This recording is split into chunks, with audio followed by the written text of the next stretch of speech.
الشیطان الرجیم بسم اللہ الرحمن الرحیم۔ 6 کلاس بیٹے آج آپ لوگ نوٹس کر رہے ہیں تاریخ کے۔ باب نمبر 2 ہے آریاؤں کا زمانہ۔ تو آج ہم اس کو جو ہے وہ کور کریں گے۔ سوال نمبر 1 ہے درج ذیل سوالات کے جوابات دیں۔ آریہ کہاں کے رہنے والے تھے؟ ان کی آمد کا مفصل حال بیان کریں۔ آریہ قوم کا اصلی وطن وسطی ایشیا تھا۔ یہ جنگجو فطرت اور مضبوط جسامت کے لوگ تھے۔ ان کے آپس کے خاندانی جھگڑوں، ان کی آبادی میں اضافہ اور خوراک کی کمی نے ان کو اپنا علاقہ چھوڑنے پر مجبور کیا۔ انہوں نے چراگاہوں اور سرسبز میدانوں کی تلاش میں ہندوستان کا رخ کیا۔ وہ مختلف دروں کے راستے گروہوں کی شکل میں شمالی ہندوستان میں داخل ہوئے۔ انہوں نے مختلف علاقوں میں اپنی خود مختار ریاستیں قائم کر لیں۔ یہ گنگا اور جمنا کے سرسبز میدانوں میں پھیل گئے۔ برصغیر کی قدیم تاریخ کا سب سے اہم واقعہ اس خطے میں آریاؤں کی آمد ہے۔ آریہ سے مراد اعلیٰ نسل اور غیر ملکی قوم لوگ ہیں۔ جب یہ قوم وسط ایشیا سے جنوبی ایشیا میں داخل ہوئی تو یہاں مقامی آبادی دڑاور نسل تھی جو آریاؤں کے مقابلے میں کمزور تھی، اور آریاؤں نے انہیں مار بھگایا اور خود قابض ہو گئے۔ آریاؤں کی آمد سے مقامی تہذیب پر کیا اثرات مرتب ہوئے؟ آریہ قوم پیشوں کی بنیاد پر ذات پات کے معاشرتی نظام میں بٹی ہوئی تھی۔ رفتہ رفتہ ہر پیشہ موروثی بن گیا۔ کوئی شخص اپنا پیشہ تبدیل نہیں کر سکتا تھا۔ مختلف ذاتوں کے لوگ آپس میں شادی نہیں کر سکتے تھے۔ عورت کو وراثت میں حصہ نہیں دیا جا سکتا تھا۔ آریاؤں کی مقامی آبادی سے اکثر لڑائی رہتی تھی۔ انہوں نے آہستہ آہستہ شہری تمدن کو ختم کر دیا۔ مقامی آبادی آریاؤں کی غلام بن کر رہ گئی۔ آریاؤں کے مذہبی عقائد بیان کیجیے۔ آریہ مختلف چیزوں کی پوجا کرتے تھے۔ اپنے ابتدائی دور میں آریاؤں کا خیال تھا کہ مختلف دیویاں اور دیوتا ان کی زندگی کے معاملات طے کرتے ہیں۔ اسی یقین کی وجہ سے وہ دیوی اور دیوتا کو خوش کرنے کے لیے نذرانے پیش کرتے تھے۔ وہ جادو ٹونے پر یقین رکھتے تھے، مردوں کو جلا دیا کرتے تھے۔ قربانی کا رواج تھا۔ مشہور دیوتاؤں کے نام سوریہ، اگنی اور اندر تھے۔ وہ مذہبی کتاب رگ وید تھی۔ ان کے عقائد وقت گزرنے کے ساتھ ساتھ ہندو مت کی صورت میں سامنے آئے۔ ذات پات کے نظام پر روشنی ڈالیں۔ آریاؤں کی آمد کے بعد ہندو معاشرہ 4 ذاتوں میں تقسیم تھا۔ برہمن مذہبی رسوم کا کام انجام دیتے تھے۔ تعلیم پر بھی ان کی اجارہ داری تھی۔ مذہبی پیشوا اور پنڈت اسی ذات سے تعلق رکھتے تھے۔ یہ سب سے اعلیٰ ذات مانی جاتی تھی۔ ٹھیک ہے جی۔ مذہبی معاملات جتنے بھی ہیں، مذہبی اصول جتنے بھی نئے بنیں گے، وہ سارے ان کی جو ہے وہ مرضی ہوتی تھی، اور جس میں یہ بہت بے انصافی سے بھی کام لیتے تھے۔ ٹھیک ہے جی۔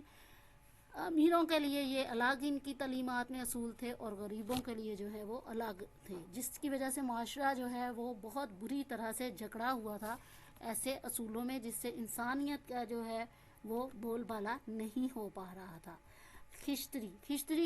کھچتریوں کا کام ملک کی حفاظت کرنا تھا، یعنی فوج کے سپہ سالار اس ذات سے تعلق رکھتے تھے۔ اس ذات کو دوسرا درجہ حاصل تھا۔ ویش کاشتکار اور تاجر تھے۔ ملک کی معیشت ان کے ہاتھوں میں تھی۔ اس ذات کا درجہ تیسرا تھا۔ ٹھیک ہے جی۔ یعنی ٹریڈ سے، تجارت سے متعلق جتنے بھی لوگ ہیں وہ اس ذات سے ہوتے تھے۔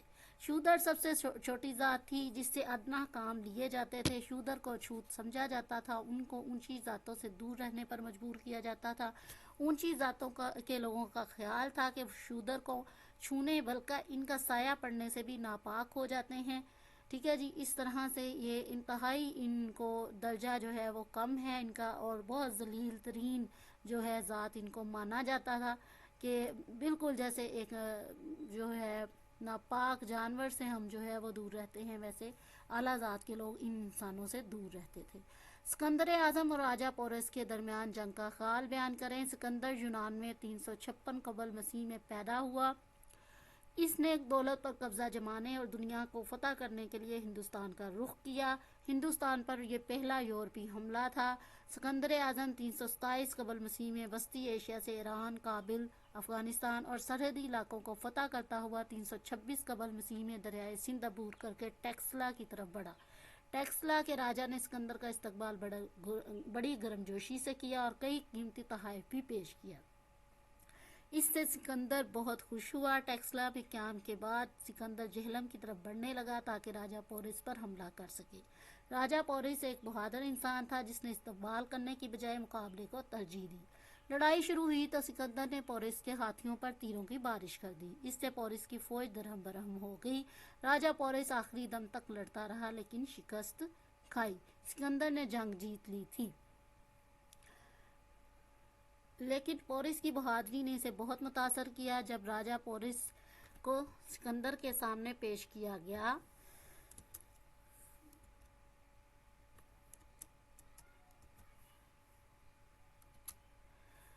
تو سکندر نے راجہ سے کہا تمہارے ساتھ کیا سلوک کیا جائے؟ تو پورس نے جواب دیا جو ایک بادشاہ دوسرے بادشاہ کے ساتھ کرتا ہے۔ اچھا جی، اس کے بعد اس جواب سے سکندر بہت خوش ہوا اور راجہ پورس کو اس کی سلطنت واپس کر دی۔ سکندر کا یونان واپس جاتے ہوئے راستے میں بیماری کی وجہ سے انتقال ہو گیا۔ سکندر اپنے ساتھ بہت سے علماء اور فضلاء لے کر آیا تھا جنہوں نے ہندوستان کے حالات تحریر کیے۔ سکندر کے حملے سے مشرق اور مغرب کے درمیان بحری راستے بھی دریافت ہوئے۔ ہندو مت، جین مت اور بدھ مت کی مذہبی خیالات مختصر بیان کریں۔ سب سے پہلے ہندو مت کو پڑھ لیتے ہیں۔ ہندو مت ایک قدیم مذہب ہے جس کی بنیاد تجربات اور سماجی روایات پر ہے۔ یہی وجہ ہے یہ وقت کے ساتھ ساتھ تبدیل ہوتا رہا۔ ہندو مت کے مطابق انسان کا اچھا اور برا عمل ضائع نہیں ہوتا، اس کو اچھے اور برے کے عمل کی جو ہے وہ سزا ملتی ہے۔ اس کے بعد انسان موت کے بعد دوبارہ اچھی یا بری شکل میں پیدا ہوتا ہے جس کا انحصار انسان کے اچھے یا برے اعمال پر ہے۔ یعنی یہ اس بات پہ یقین رکھتے ہیں کہ موت کے بعد جو ہے اگلی زندگی ملتی ہے، لیکن وہ کیا ہے کہ وہ اگر آپ کے پچھلے جنم میں اچھے اعمال ہیں تو آپ اچھی شکل میں پیدا ہوں گے اور اگر برے اعمال ہیں تو آپ بری شکل میں پیدا ہوں گے۔ آگے دیکھیے جی، جین مت ہے۔ مہاویر اس مذہب کا بانی تھا۔ اس مذہب کے مطابق نجات کا راستہ صرف مکمل ہنسا یعنی کسی جاندار کو تکلیف نہ دینے کے ذریعے ہی ممکن ہے۔ مہاویر نے لوگوں کو سمجھایا کہ کسی جاندار کی جان نہ لیں، سچ بولیں، چوری نہ کریں اور جائیدادیں نہ بنائیں۔ اس مذہب کے پیروکار گوشت نہ کھاتے تھے۔ اس مذہب میں روحانی زندگی اپنانے پر زور دیا گیا۔ وہ جانوروں کی قربانی پر یقین نہ رکھتے تھے۔ مہاویر کا خیال تھا کہ لوگ خواہشات پر قابو پا کر مطمئن ہو سکتے ہیں اور نجات حاصل کر سکتے ہیں۔ جین مت کے پیروکار ہندوستان کے علاوہ مشرقی افریقہ کے ممالک میں موجود ہیں۔ یعنی بیسیکلی یہ لوگ اس بات پہ یقین رکھتے ہیں کہ جتنی زیادہ سادہ زندگی گزاری جائے وہ بہتر ہے۔ زیادہ خواہشات کے پیچھے جو ہے ہم زیادہ مال اکٹھا کرنے کے چکر میں جو ہے اپنی زندگی کا سکون جو ہے وہ ختم کر لیتے ہیں، اور زیادہ مال اکٹھا کرنے کے چکر میں ہم بہت سارے جو ہے برے کام بھی کرتے ہیں جس سے دوسروں کو اذیت بھی پہنچتی ہے۔ بدھ مت، ہندو مت میں ذات پات کی تقسیم کی وجہ سے بہت سے معاشرتی مسائل پیدا ہو گئے۔ ایک آدمی کی زندگی عذاب بن گئی تھی۔ لوگ ذات پات کے نظام سے نجات حاصل کرنا چاہتے تھے۔ ان حالات میں ہندوستان میں ایک نئے مذہب بدھ مت کو جنم دیا جس کا بانی گوتم بدھ تھا۔ گوتم بدھ نے ہندو معاشرے میں ذات پات کے تصور کو ختم کرنے اور مساوات کا درس دیا۔ اس نے درج ذیل 8 اصول بیان کیے۔ سادہ زندگی بسر کی جائے، شراب اور جھوٹ سے بچا جائے۔ دیکھیں نا، حضور صلی اللہ علیہ وسلم نے بھی کیا فرمایا تھا کہ جھوٹ ہر برائی کی جڑ ہے۔ تو بدھ مت میں بھی یہ چیز ہے کہ وہ کہتے ہیں کہ جھوٹ سے بچا جائے، یہ ان کی تعلیمات میں بھی شامل ہے۔ برہمنوں کی اجارہ داری ختم کی جائے، کسی کو اچھوت نہ سمجھا جائے، انسانیت کا احترام کیا جائے، قتل و غارت نہ کی جائے، ذات پات کو ختم کیا جائے، تمام انسانوں کو برابر سمجھا جائے۔ اب یہاں پہ بہت سارے اصول ایسے ہیں جو ہمیں اسلام نے دیے ہیں، اور ہر مذہب جو عین فطرت کے قریب ہونے کی کوشش کرتا ہے اس میں یہ تعلیمات جو ہیں وہ آنا شروع ہو جاتی ہیں۔ حتیٰ کہ آپ ایک خالص مذہب جو ہے وہ اسلام کو دیکھتے ہیں جس میں یہ تمام اچھی تعلیمات شامل کی گئی ہیں۔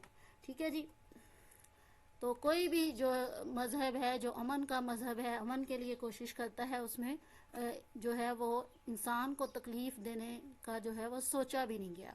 تو آگے بڑھتے ہیں. گوتم بدھ کی تعلیمات کا غریب اور نیچی ذات والے لوگوں پر گہرا اثر ہوا. لوگوں نے ذات پات کے نظام کو چھوڑ کر بدھ مت قبول کرنا شروع کر دیا جو بھارت، افغانستان، برما، چین اور جاپان تک پھیل گیا. جین مت اور بدھ مت کے ہندو مت سے اختلاف کے پہلو بیان کیجیے. ٹھیک ہے جی، ان میں ڈفرینس کیا ہے، ایک دوسرے سے ان کا اختلاف کیا ہے.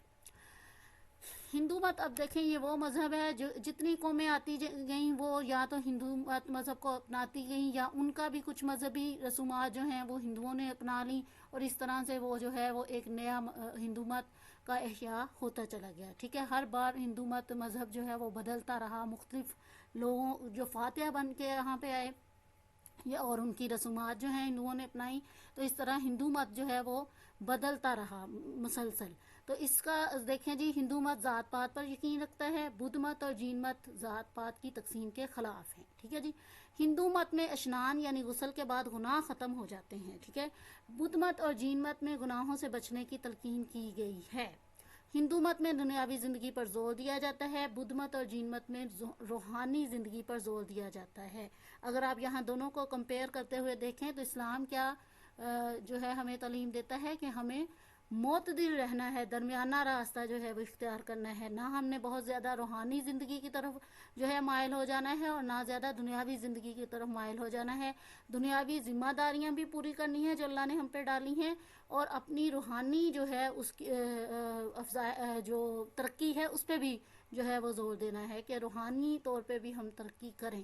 ٹھیک ہے جی، تو آگے دیکھتے ہیں. ہندو مت میں تبلیغ کے ذریعے ہندو نہیں بنایا جا سکتا. ٹھیک ہے جی، ہندو مت میں تبلیغ کے ذریعے ہندو نہیں بنایا جا سکتا. بدھ مت اور جین مت میں تبلیغ کی اجازت ہے، یعنی دوسرے مذہب کے لوگوں کو تبلیغ کر کے اپنے مذہب میں جو ہے وہ لایا جا سکتا ہے. جبکہ ہندو یہ کہتے ہیں کہ جو پیدائشی ہندو ہے بس ٹھیک ہے، اگر آپ اس کو کسی غیر مذہب والے کو ہندو جو ہے وہ نہیں آپ بنا سکتے. اچھا جی، ہندو مت میں تشدد کے ذریعے ہندو بننے پر مجبور کیا جا سکتا ہے. یہاں پہ ایک تحریک جو پاکستان بننے سے پہلے بھی چلی تھی، تو زبردستی جو ہے تشدد کر کے جو ہے لوگوں کو مجبور کیا گیا تھا کہ آپ ہندو ہو جائیں، ادروائز آپ کو جو ہے وہ قتل کیا جائے گا، اور یہ ہوا بھی. ٹھیک ہے جی، یعنی یہ تبلیغ پہ زور نہیں دیتے کہ ہم کسی کو تبلیغ نہیں کرتے کہ ہندو جو ہے آپ بنیں، لیکن جب حالات پیچھے تاریخ کے ہم دیکھتے ہیں تو یہ رویہ بھی اپنایا گیا کہ ہندو بننے پر مجبور کیا گیا تشدد کے ذریعے. تو اس سے ہمیں کیا نظر آتا ہے کہ یہ ہندو مت مذہب ایسا ہے جس کی تعلیمات جو ہے وہ وقت کے ساتھ ساتھ بدلتی رہی ہیں. ٹھیک ہے جی، تو آگے دیکھیے. بدھ مت اور جین مت میں اہنسا یعنی عدم تشدد پر زور دیا جاتا ہے، یعنی یہ لوگ اس بات پہ یقین کرتے ہیں کہ کسی بھی جاندار کو کسی بھی طرح کی اذیت جو ہے وہ نہ دی جائے. آگے دیکھیں. گپت حکومت کے قیام اور ہندو مت کے احیاء کا ذکر کریں. چندر گپت اول نے گپت حکومت کی بنیاد 320 میں رکھی. گپت عہد میں ہندوستان دوبارہ متحد ہوا اور ہندو مت کو فروغ حاصل ہوا. اس نے مگدھ میں اپنی آبائی ریاست کو وسعت دینا شروع کی. تبت کے علاقے شامل ہونے کے بعد اس کی حکومت گنگا اور جمنا تک پھیل گئی. اس کی وفات جو ہے وہ 335 میں جو ہے وہ ہوئی ہے. اس کے بعد ہے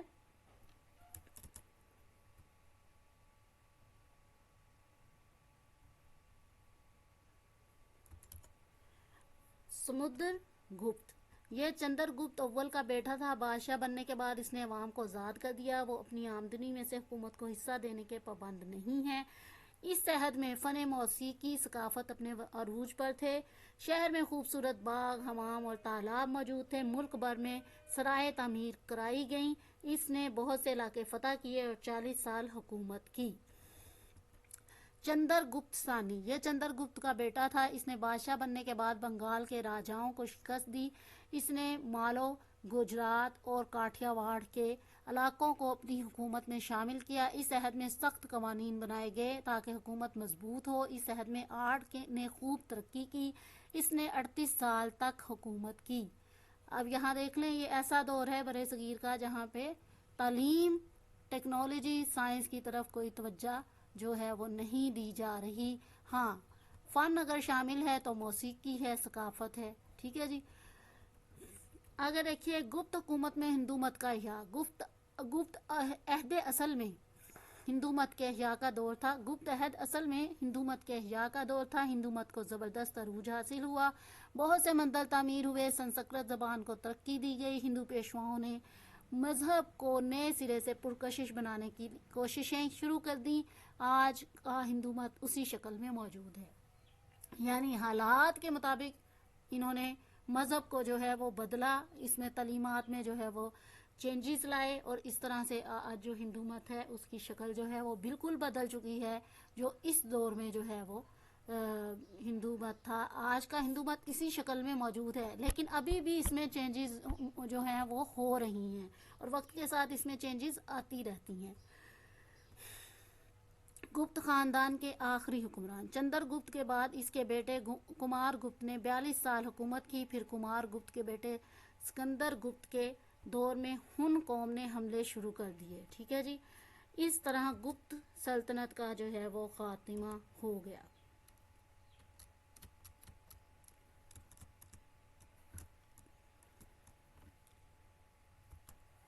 آگے دیکھیے، آریائی معاشرہ کتنے حصوں میں تقسیم تھا؟ آریائی معاشرہ 4 حصوں میں تقسیم تھا: برہمن، کھشتری، ویش، شودر۔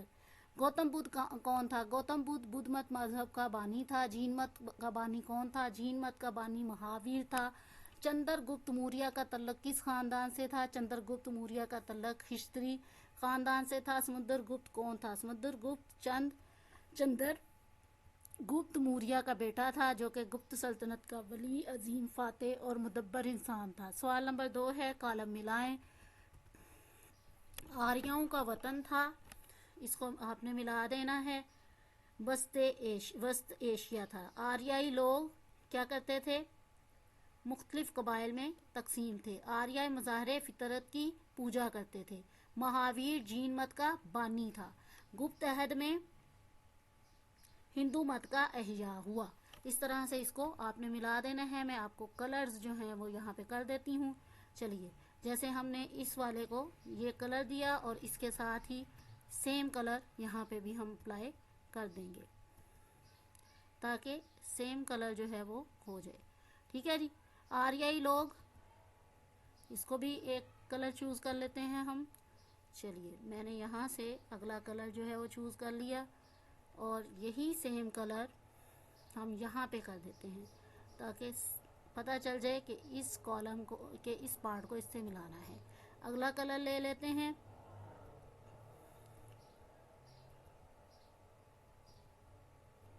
ٹھیک ہے جی۔ چلیے، ہم نے یلو کلر جو ہے وہ اپلائی کر دیا ہے۔ یہ پوجا کرتے تھے مظاہرے فطرت کی، تو ہم اگلا کلر جو ہے وہ یہاں سے لے رہے ہیں، یلو اپلائی کر دیجئے۔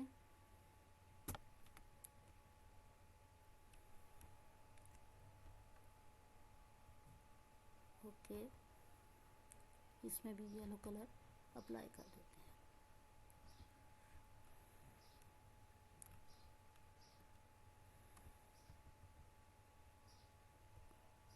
اوکے، مہاویر، اس کو سلیکٹ کر لیجئے،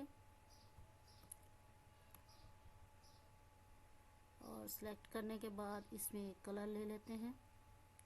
چلیے، جیسا کہ ہم یہ کلر لے رہے ہیں، اور ہم اس کو اپلائی کر دیتے ہیں۔ اس کے بعد اس کو یہاں آ جائیے،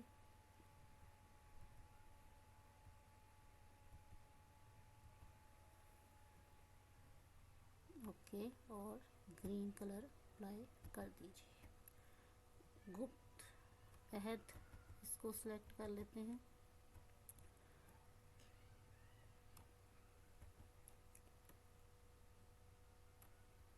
اس میں کلر جو ہے وہ یہاں سے لے لیجئے، اور چلیے ہم یہاں پرپل کلر جو ہے وہ اپلائی کر دیتے ہیں۔ آگے آ جائیے، ادھر بھی آپ پرپل کلر جو ہے وہ اپلائی کر دیجئے۔ ٹھیک ہے جی، اس طرح سے سیم کلر سے آپ جو ہے وہ کالم فل کر لیں گے۔ آگے چلتے ہیں۔ آریاؤں نے اپنا وطن چھوڑا خوراک کی کمی کی وجہ سے۔ آریہ لوگ ناواقف تھے چاول کی کاشت سے۔ آریاؤں کی مذہبی کتاب تھی رگ وید۔ اور آریاؤں کی آمد کے بعد ہندو معاشرہ کتنی ذاتوں میں تقسیم ہوا؟ 4 میں۔ آریاؤں میں سب سے اونچی ذات کے لوگ کہلاتے تھے برہمن۔ بدھ مت مذہب کا بانی تھا گوتم بدھ۔ موریہ حکومت قائم رہی 185 سال۔ اشوک کس مذہب کا پیروکار تھا؟ بدھ مت کا۔ چندر گپت ثانی تخت نشین ہوا 375 میں۔ اس کے علاوہ آگے دیکھیے، راشٹر کوٹ خاندان 9ویں صدی عیسوی کے آغاز سے 973 تک حکومت کرتا رہا جنوبی ہند پر۔ جنوبی ایشیا میں آریہ کہاں سے آئے؟ وسط ایشیا سے آئے۔ ٹھیک ہے جی، اس طرح سے آگے چلتے ہیں۔